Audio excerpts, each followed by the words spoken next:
Just let me know when you're ready. Ready. Okay. Hey y'all, good afternoon. When our presenter first approached me about completing a distinction in history, I did everything in my power short of a cash bribe to dissuade him. Not because I had doubts as to whether he was capable of doing the work, but because I had absolutely no desire to learn anything about modern Louisiana politics. But of course the joke has been on me. This bright, budding historian has crafted a riveting account of one of the seminal moments in our state's recent history. The great Canadian historian Donald Creighton once wrote that history is the encounter of character and circumstance. Or, as I sometimes tell my students, history is the intersection of personalities and ideas.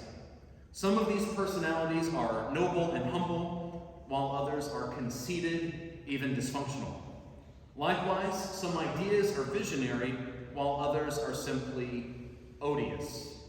But of course, no matter how one approaches it, politics is a messy business, as you are about to hear. I take no credit for Riley Leger's achievement.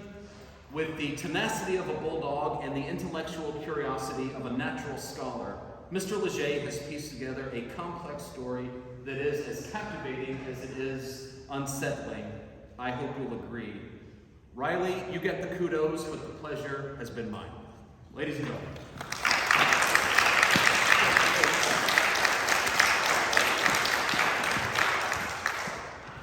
So, I would like to begin, perhaps a bit off topic, by asking who here remembers and who here voted in the 1991 Louisiana gubernatorial elections?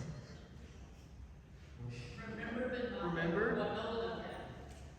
All right, we got two. That's honest, about what I expected. What inspired me to sort of track down this story, that I think you'll all find very interesting, is that it makes an impression among people in a way that most local elections do not. I imagine at least a fair number of people here wouldn't even realize we have a governor's election next year, and I doubt many will remember it. But this one, if you live and grew up in Louisiana, as I did, people recall. With that, I'm going to get on to the story. So, November 16th, 1991, here's a little quote. I'm going to read it for you. You can read along if you'd like. Tonight, reason and compassion reigned in Louisiana. Tonight, Louisiana became the first to turn back the merchant of hate, the master of deceit. Tonight is the first night of our journey to decency and to honesty and to fairness and to justice and to respect and to honor and, yes, to hard work. I ask the nation, the national press, I ask all those whose opinions we respect to write and say of us that Louisiana rejected the demagogue and renounced the irrational fear, the dark suspicion, the evil bigotry, and the division, and choose a future of hope and trust and love for all of God's children. That's how Edwin Edwards began his victory speech. For the fourth time he was elected, serving a total of 16 years in office, from, as you can see, 1972 up to 1996. He died whilst this research was happening, and he speaks of an evil that, with a moral condemnation you rarely see in, at the very least, local electoral politics. He was born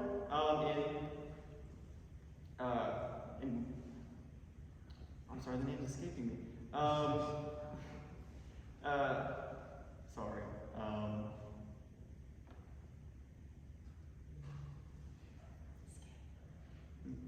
He was born to the half-Welsh, half-French Clarence Beauboy Edwards and the French Agnes Goulet, on the border between Cajun and English-speaking Louisiana. He grew up speaking French, but he gained his real oratory skills at the conservative Nazarene Church, a Protestant Cajun, last name Edwards. There he, at a young age, got his first job working for the Franklin Roosevelt administration in 1936, where he was hired for 15 cents an hour in order to bring water to the levees for men working on levees there. He gained a real impression on how government was able to help people. He writes about this in his, well, not writes about it, but it's recorded in his approved biography, how he gained an impression not only of the role government could play in improving people's lives, but also the hypocrisy in the racially segregated society he lived in. He lived and worked. He was the son of a tenant farmer. His family was deeply poor. And one time, he had to have his father remove a fish hook from his thumb because the $2 doctor fee was too much. Edwards despised the poverty he grew up in. He sought to escape it from a young age. He told his high school sweetheart, actually I have a picture of her, Elaine Schwarzenberg, that he wanted to become governor whilst he was, I believe, a junior in high school. He went to the Boy Scout competition in 1957, I do believe, where he was elected to the Senate. The Boy State is a local Louisiana competition between high school students. He went into he moved to Crawley after completing his bachelor's and becoming a lawyer, where he served for years as sort of an intermediary between the poor, often illiterate Cajuns and the legal system, gaining a background and support amongst both Cajun and black communities. He sought to challenge segregation from a very young age, or not from a young age, from the beginning of his politics. But he also was deeply corrupt. As he came into power, he entered into a series of scandals. From the very beginning, from his time in Congress, which he served briefly, he got involved in the Song Soon Park scandal, where he was alleged, and realistically, almost certainly, embezzled tens of thousands of dollars in order to try and both improve Louisiana rice production, but also to enrich himself and bribes and gifts to his family. Millions of dollars in low-interest loans were given to the Korean government, in large part due to his intervention, something he was bribed to do. To move on, and to really miss out on a lot of very interesting politics. The man had a charisma that's sort of hard to describe and hard to imagine. Often ones with quotes I can't repeat here, but he had a way of convincing people that perhaps you saw in his quote earlier, he was very charismatic. But to move on to our next main character, if you will, Charles Elsson Buddy Romer III, who also died whilst this research was happening a couple weeks before Edwards. He died of a neurodegenerative diabetes that he developed whilst working on the Scapina plantation, which is where he grew up. Buddy Romer likewise grew up in a very poor region, working on the farm, but he himself was the children of two plantation owners. Not a sort of traditional southern plantation, mind you, but a more modern plantation. He prides in his memoir how he grew up not on a austere antebellum house, but in a practical middle-class style home. His father, Budgie Romer, and his mother, Adelaide Romer, really crafted a peculiar raising of their child. He was from his preteens given an education in addition to his regular education in Harvard curriculum, academic works, and international journal. He wrote a paper when I think he was 14 on the rise and fall of the Roman Empire, which is a standard course in Harvard's introductory history course. So when he went to Harvard, and he was offered to go to Harvard at age 14, he turned it down and decided to go when he was 16 after he didn't finish high school. He already had his paper written. He'd already read the material for this Ivy League level school. He was a very intelligent man, who likewise was impressed by seeing blacks and whites work side by side in agricultural fields of this sort of hypocrisy behind racism. At least that's how he reports it in his memoir. He was influenced by his parents' political beliefs. They back in, 1966, backed a black man for Congress, which cost Budgie Romer quite a bit of political clout, as he was himself becoming a budding politician in his own right.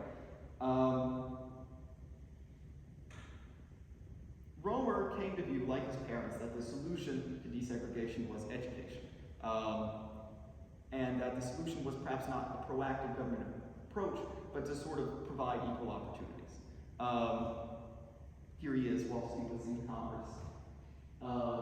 And here's some quotes from when he ran against Edwin Edwards. Edwin Edwards got elected twice, really without, first in 1972 in a very close race that the Romers actually helped him complete. The Romers provided a technological edge in polling and that they'd been developing for several years through the business that allowed Edwards to win in 72.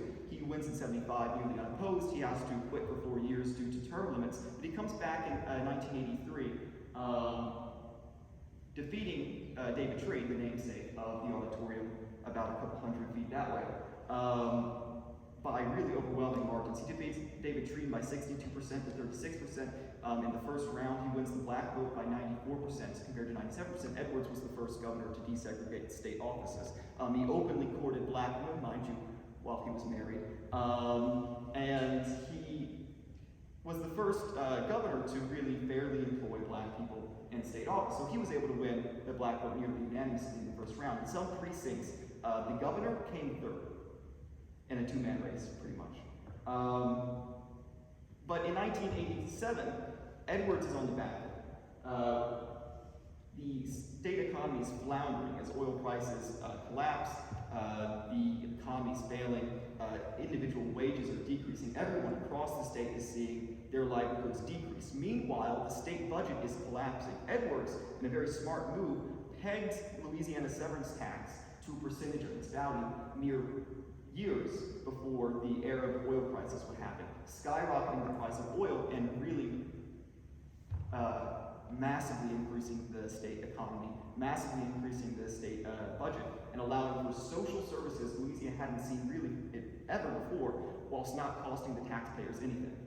Edwards was incredibly popular. But once that started coming to an end in the 80s, as the price of oil collapsed due to market overproduction, the state ability to collect tax income collapsed likewise, and people were forced to take the bill for this social service that they'd been propped up for years due to these oil taxes. And Romer comes in with this sort of evangelical zeal to it. I can't give any of these men's rhetorical skills their proper due, but if you read the quotes for themselves, it's moving. I love Louisiana. I love Louisiana enough to make people angry. That seems pretty moving words, especially when Edwards is such this charismatic guy that everybody goes along with him. He does not make people angry. And Romer's promising to do the opposite. Here's Romer in 2012, running for president. Then came someone who you probably knew before this, unlike the other two men involved. David Duke, the only one of the three still around. David Duke was born, let me see, in 1950, as it says here, in Tulsa, Oklahoma, to David Hedger Duke, because they decided to change the middle name and keep the other two, because that's not confusing, from Kansas, and his wife, Maxine Crick, my bad. Duke was born into a very non-functional family, perhaps unexpectedly. His mother was an alcoholic, his father was absent. He was an oil engineer for Shell, also a military missile specialist. He did both. He expected his wife to manage the children when she couldn't take the responsibilities of being a modern housewife with no really freedoms outside the home. He provided her self-help books. She provided books to her children. That was their form of parenting, and Duke grew up in a very dysfunctional home. He became a pariah for his lack of support. People would go over and see his drunken mother, his absent father. He got bullied in school. He was known as Puke Duke through much of his junior high experience. He had not but one friend, and he had absolutely no support. His father left during the middle of his high school career to go to Vietnam, having had enough of his wife and deciding finally to abandon his family, meeting with them about once every 6 months. Duke went to a military academy in Georgia where he floundered, not academically, but socially due to, as I'll get into, his burgeoning Nazism. Duke, in 1964, walked into the White Citizens Council, a segregationist political office in New Orleans, where he lived. He lived in Metairie. There he asked for and bought Race and Reason, a treatise on the logic of segregation and the inferiority of blacks. And he befriended's the wrong term, but he sort of moved into this group of middle-aged white segregationists because he had no support elsewhere. they really only, the adults there naturally found this 14-year-old very nagging, talking about, with unpeculiar fervor, racism, and soon Nazism, dragging around Mein Kampf and quoting from it whoever would listen. But they sympathized with him and his lack of support, so they let him stick around. As Duke went to end his high school career and went to LSU, well, you can see, he really came into his Nazism in full, at the very least. His exterior insertion of Nazis. He's never really abandoned the ideology despite years of trying to separate himself from it. In 1969, he goes onto the Free Speech Alley. He says, "You can call me a National Socialist, a Nazi if you like." In 1970, a year later, he goes to Tulane, where he walks around in an armband with a swastika and jackets and a full SS regalia, calling for the gassing of a group of leftist activists in Chicago. Soon after, in the 1970s, he refounds the Klan. Here he is outside of Parliament. He was actually in England illegally. And he runs for several elections, which he loses. Duke seemingly, genuinely believed in a more peaceful progress towards white supremacy, deciding that the actual path was not the traditional violence of the Klan, but through electoral politics. He runs for state senate twice, once losing with 26% of the vote, another time losing with 33% of the vote. After this, his sort of political career collapses. He sort of realizes that the Klan isn't going to take him to electoral office. He's able to get a really high degree of national publicity, where he's on several interviews and talk show hosts, where he oftentimes manages to eke out this sort of public victory because, well, people expected a Southern hick. They expected someone who wasn't charismatic, someone who can't speak, someone who's unintelligent. They expected someone to show up in overalls chewing tobacco, and when they didn't get that, a lot of interview hosts, well, they hadn't prepared. And so Duke was able to create this sort of public victory because, you know, he was able to express his views in a coherent way, and simply because these hosts had done nothing to prepare, to a lot of people he seemed reasonable, or at the very least to enough people that he started to gain a following. He sort of goes underground for a couple years after he abandons the Klan. He founds the National Association for the Advancement of White People, which is the Klan without the sheets. He gets a nose reduction, he gets rhinoplasty, he gets a couple facelifts in order to make himself look better. He siphons off around $100,000 from his political organization, but that's over about 5 years. He never gets charged with it. He does have to pay some back taxes. But then comes his 1989 run for District 81, where he wins. He campaigns door to door, and we'll get into some more details later. The district is 99.6% white. There's racial tensions in New Orleans, and his opponent, John Treen, is deeply incompetent. David Duke wins, and we'll get into more details about that later, but the point to note is he's propelled into state office. After that, he runs for Senate. He gets 500,000 votes, compared to roughly 500,000 votes, yes, compared to about 600,000 votes for his opponent, J. Bennett Johnston. David Duke campaigns around the state. He gets hundreds, if not thousands of people in crowds in small cities like Crowley, Louisiana. Something that most politicians couldn't manage.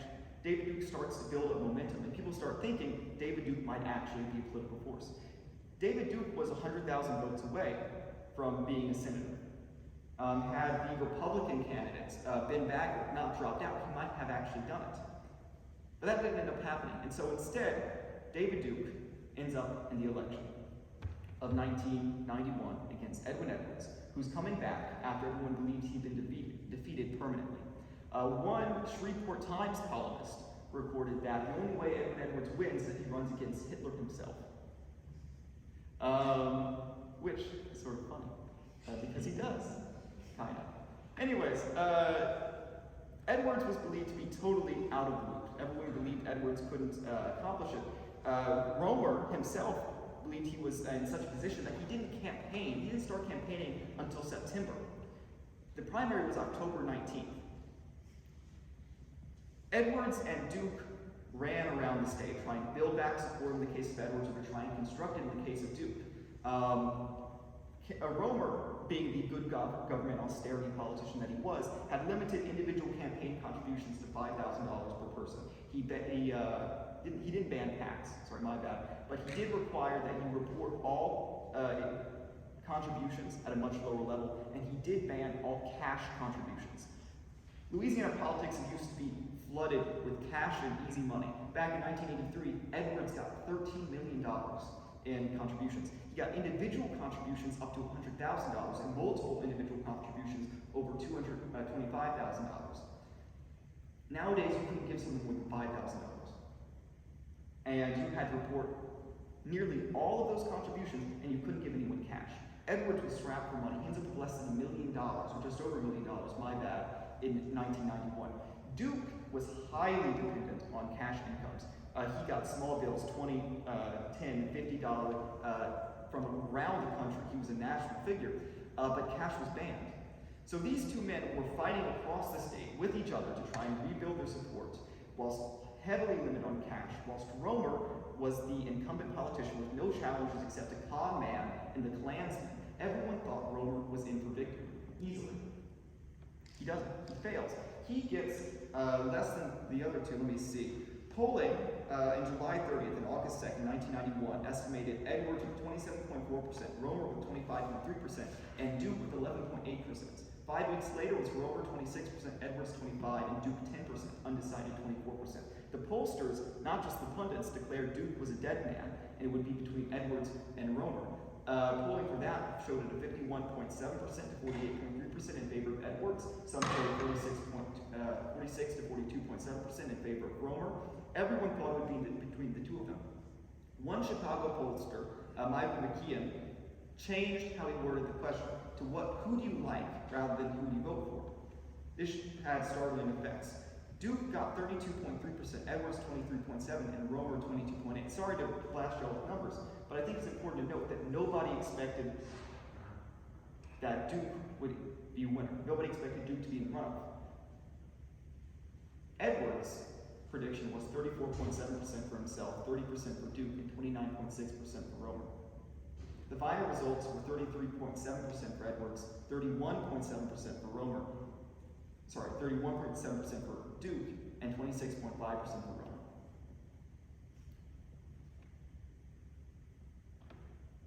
That's sort of unexpected, isn't it?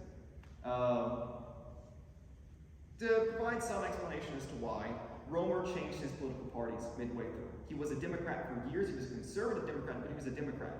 He changed his party to Republican in March of 1991 at the encouragement of his personal friend, George Bush, the president at the time, who he befriended whilst he was Ronald Reagan's vice president.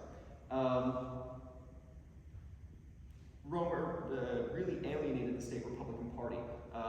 Billy Nungesser, the senior, not the current lieutenant governor, was really angered with Romer when he expected Nungesser to come over to him to support him full on. He expected there not to be a state convention for the Republican endorsement to immediately go to Romer. He expected the state and national Republican Party to coalesce around him.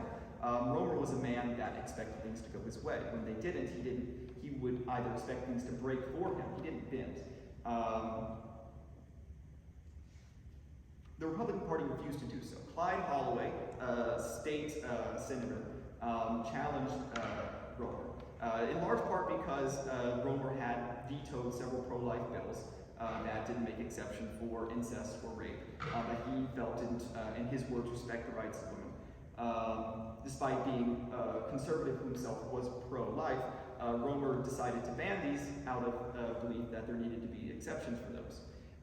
Some Republican officials disagreed, Clyde Holloway among them, but also Clyde Holloway ran with the encouragement of Billy Nungesser. He got 5.34% of the vote. Had that gone to Romer, Romer would have been in the runoff.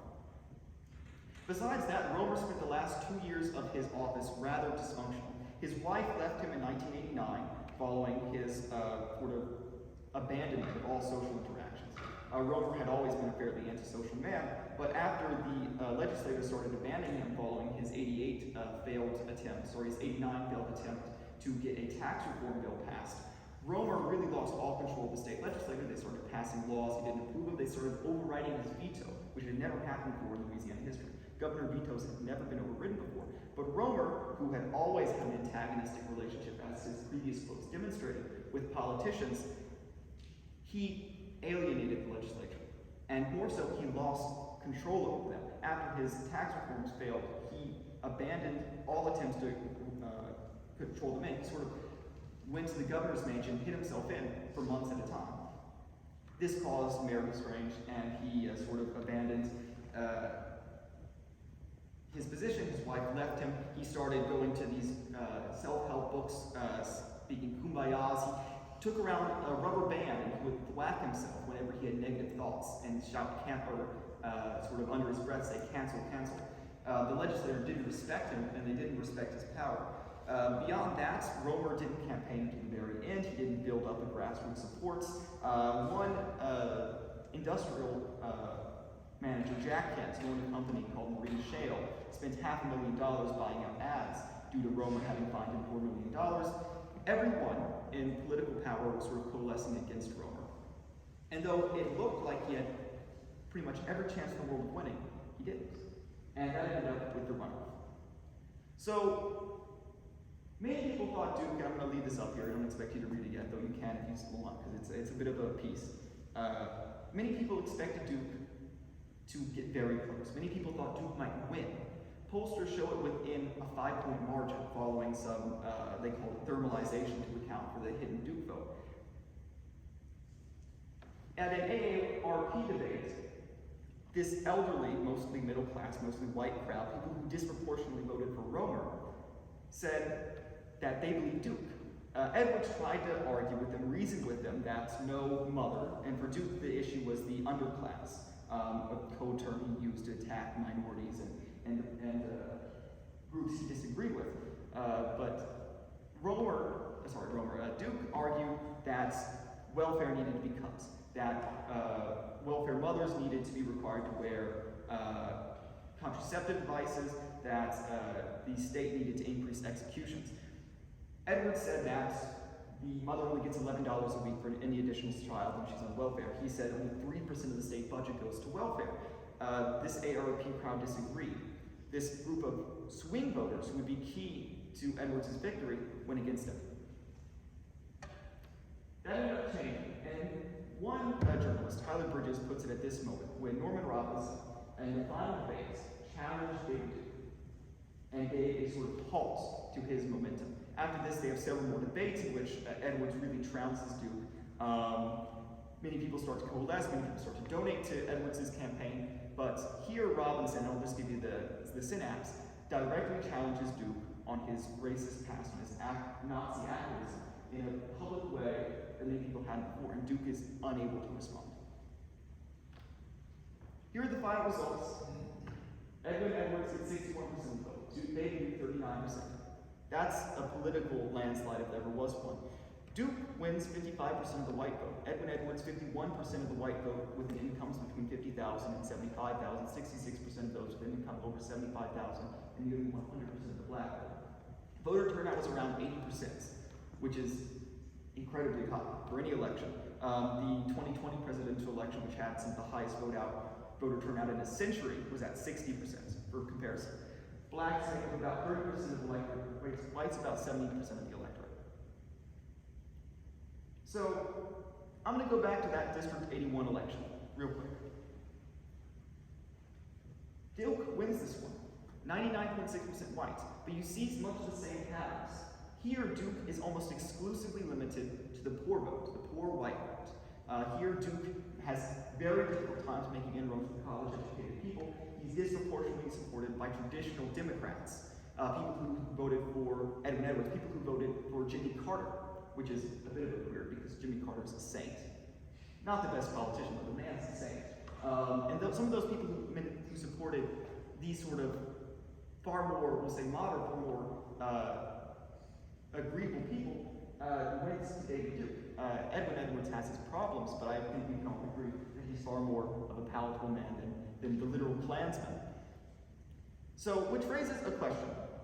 Why did people like Herman Neuberger, had to include him because of that bumper sticker right there, vote for the crook? It's important. Why did they go to Edwin Edwards? Why did people who these upper class whites, these rich whites, often the case, votes for Edwin Edwards, the man who was for this economic populist message. What I believe is the case is that David Duke represents far more than a traditional left-right split. David Duke represents a split in Louisiana populism. Rather than appeal to a traditional right-wing politics as Buddy Roemer did, right? Smaller governments, more austerity measures. David Duke appeals to a political message based off of sort of an emotional appeal to racism and bigotry. That is far more a key part of populism than we think. Huey Long is sort of the father of Louisiana populism. To not get into a lot of detail with him, but he supported very much economically left-wing populism as we understand it, as juxtaposed, or as many of us understand, as juxtaposed to this sort of racist, bigoted populism of David Duke. But even in Huey Long's time, in 1923, he couldn't touch on the Klan because his supporters supported the Klan disproportionately. His base in North Louisiana of poor whites that gave him his political office to challenge, Standard Oil, to challenge these large mega corporations in a way he deemed through his own populist rhetoric fit. These same people supported the Klan, supported the sort of racist populist bigotry that Duke would end up being founded on. After 1991, populism in Louisiana never really recovers. Edwin Edwards was able to reap in massive victories because he appealed to blacks and poor whites. David Duke only appealed to one of those groups. He appealed to the poor whites. Edwin Edwards won by getting blacks and rich whites because those rich whites were terrified of Duke. For economic reasons, they feared that Duke would hit into their income. He'd stop foreign business and local national business from functioning in Louisiana and push out New Orleans tourism, and he really damaged the state economy. It's easy to see 1991 as left-right pushing out the middle, but I believe that I'll go back to it, through this kind of data, and through the economic condemnation that proved most effective at attacking Duke, this far more represents a split in a sort of ghost that had been haunting populism between an economically minded approach as exemplified by Edwin Edwards and a far more sinister racial effort exemplified by David Duke that goes back really to the 1940s and even before. There's a lot more I would like to say. It's a fascinating subject, and if you would like, the paper goes into a lot more details. I feel kind of bad for missing a lot of the key points, but our time's limited, so I'm going to end it there. If anyone has any questions, I'm more than happy to take them now.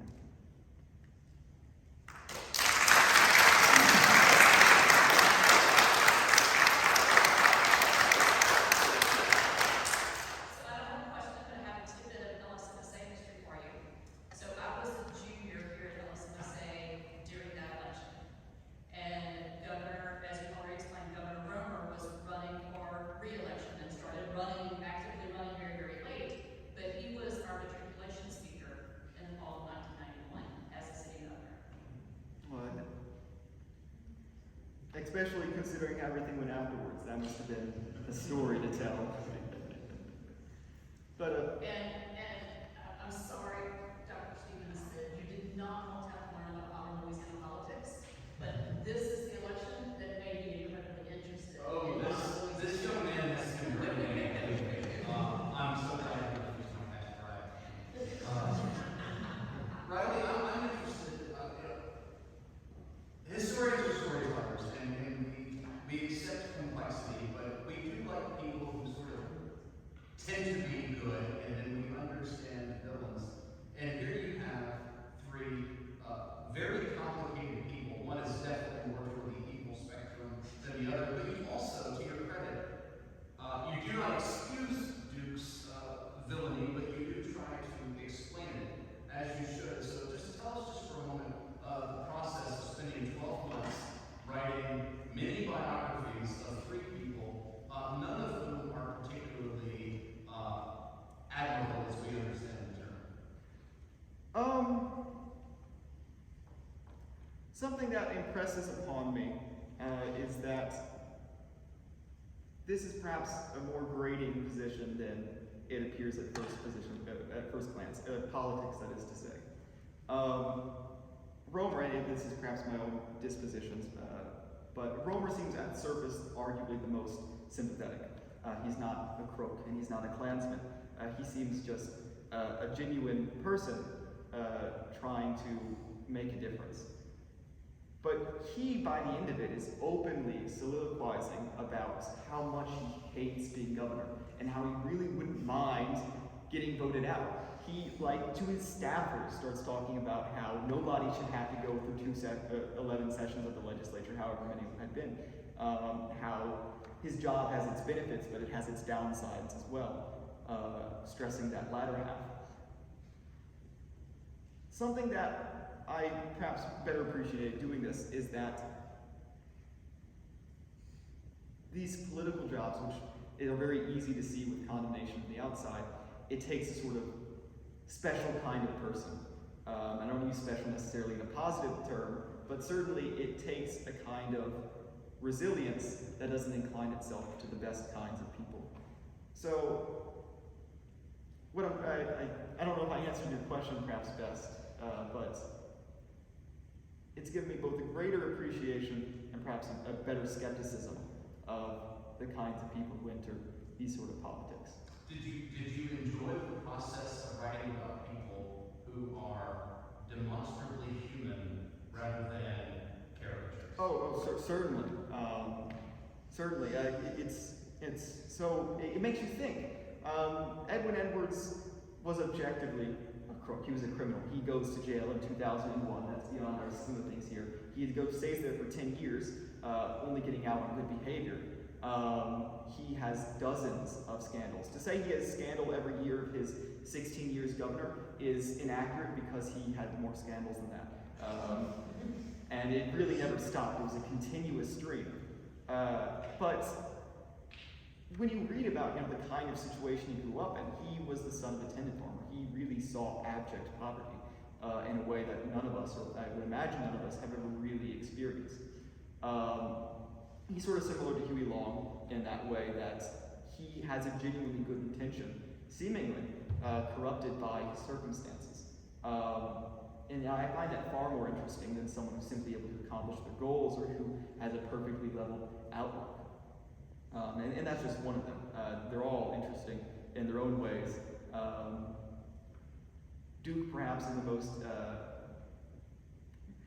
Duke's arguably the most interesting, from my experience. Easily the easiest to hate, but just how far he was able to get in such a time frame, in such the time he lived, I think was probably the most interesting. So this was 1991, and I was not in Louisiana at the time, but I'm thinking this race drew a lot of attention to even in Texas. Yeah. Since that race, can you see subsequent gubernatorial races here that have drawn that same attention?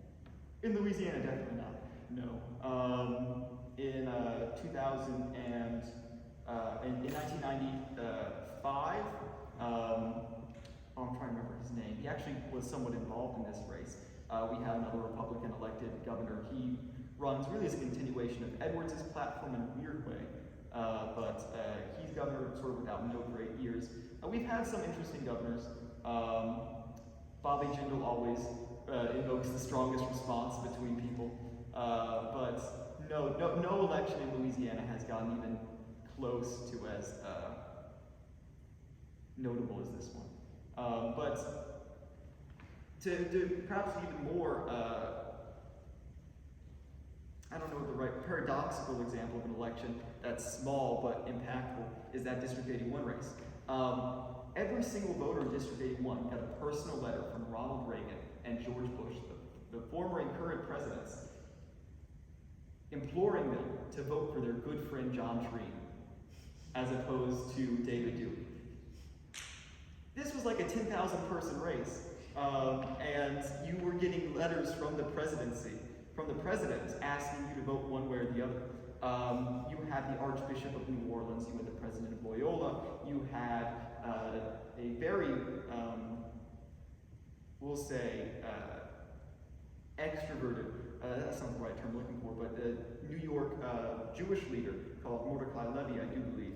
I could have given that incorrect. I believe that was him. Come in and start preaching against David Duke. This is a small race, and it gains national attention. So I definitely know what you're talking about when this gained undue attention, but that's probably an even greater example. Any other questions? So you've done a great job sort of encapsulating a moment. I know you gave us some backstory a little bit beyond, and you started this by saying modern Louisiana history, which for all the adults in the room it is, but for your peers it's 30 years ago, and so they may not know. But in the South in particular, the idea of, well, in Louisiana in particular, you referenced too long, corrupt government is almost an accepted thing. And so I wondered, did your research take you outside of Louisiana to other, in particular, southern states that are steeped in bigotry in their leadership and things like that? I mean, from hundreds of years ago in the 20th century, did you touch on that, or did you just want to stay focused on this moment? I really stay focused on Louisiana. The vast majority of my research is in Louisiana. T. Harry Williams, Huey Long, does talk somewhat about other governors in Mississippi and Alabama who were somewhat similar in their goals to Huey Long. But corruption may be ubiquitous in the South, but the kind of left-wing populism that Long stirred is really very isolated to Louisiana. A.J. Liebling, I think he was a Columbia professor, I could be mistaken, but A.J. Liebling came down to Louisiana in the 1960s to see Earl Long, Huey's younger brother. And in his book, he records that the reason why Louisiana politics is so weird is it has too many blacks and too many Catholics. Which is not a very acceptable way of putting it, but the man himself has a civil rights record that I think allows that kind of a language, at least to a degree. Louisiana has a unique mesh of religious, linguistic, and ethnic and racial groups that allow for this kind of system to develop. For most of the history of Louisiana populism, you see class and ethno-linguistic divisions be the primary driver between northern Protestants, southern Catholics, the rich, the poor, the urban, the rural. And that is why this sort of unique system of politics was able to develop.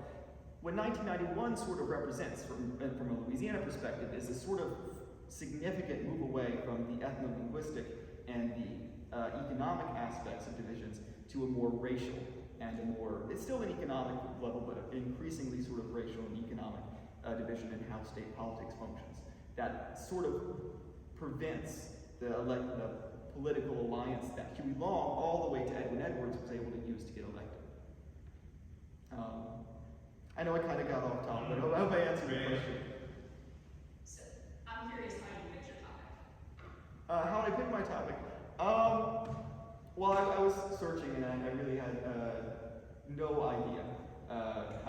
Following, how COVID hitting, I wasn't able to take as many classes as I wanted. I wasn't able to do as many activities as I wanted. So I thought, how can I do something to supplement the sort of time I've lost? And I thought, well, I could do a distinction project.